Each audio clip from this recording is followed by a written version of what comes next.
अस्सलाम वालेकुम, welcome to our YouTube channel. मैं हूं आपका होस्ट इरफान और आज की वीडियो जो है वो मैंने बेसिकली बनाना का पर्पज़ ये है कि काफ़ी हमारे कस्टमर्स जो हैं वो कॉल करके पूछते हैं एफिडेविट और एलोकेशन फ़ाइल में डिफरेंस क्या होता है।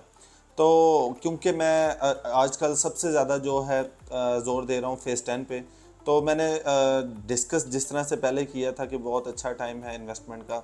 तो लेकिन जो हमें कुछ कस्टमर्स ऐसे हैं जिनको एफिडेविट एलोकेशन में डिफरेंस नहीं पता, तो आज की वीडियो उनके लिए होने वाली है।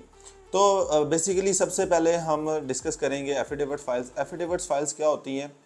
डीएचए ने एक लैंड एक्वायर की होती है, उस लैंड के अगेंस्ट डीएचए ने जो फाइल्स इशू की होती हैं वो एफिडेविट फाइल होती हैं। जो भी उनको परचेज़ करता है उसमें वो फर्स्ट ऑनर होता है और उसका जो ट्रांसफ़र का एक्सपेंस होता है अब वो डिपेंड करता है कि प्लॉट फाइल के साइज़ पे उसके अकॉर्डिंग 30,000 से स्टार्ट होता है और ये 50,000 तक ट्रांसफ़र एक्सपेंस होता है।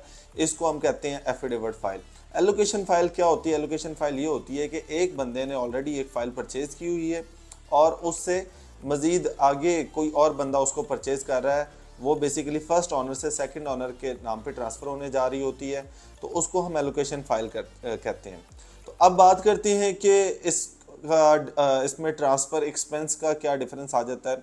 जो एफिडेविट फ़ाइल होती है बेसिकली वो टैक्स फ्री होती है। जब आप उसको परचेज़ करते हैं तो उसमें आपने टैक्स पे नहीं करना होता। ठीक हो गया। और जो एलोकेशन फ़ाइल होती है जब आप उसको जब उसको बाय करते हैं तो उसमें आपने एडवांस टैक्स जमा करवाना होता है। ठीक हो गया।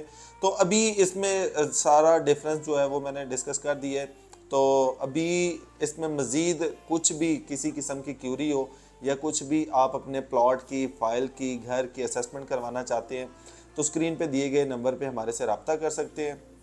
आई होप आज की वीडियो आपको इन्फॉर्मेशनल लगी होगी। जल्दी मुलाकात होगी एक नई वीडियो में, तब तक ख्याल रखिएगा। अल्लाह हाफ़िज़।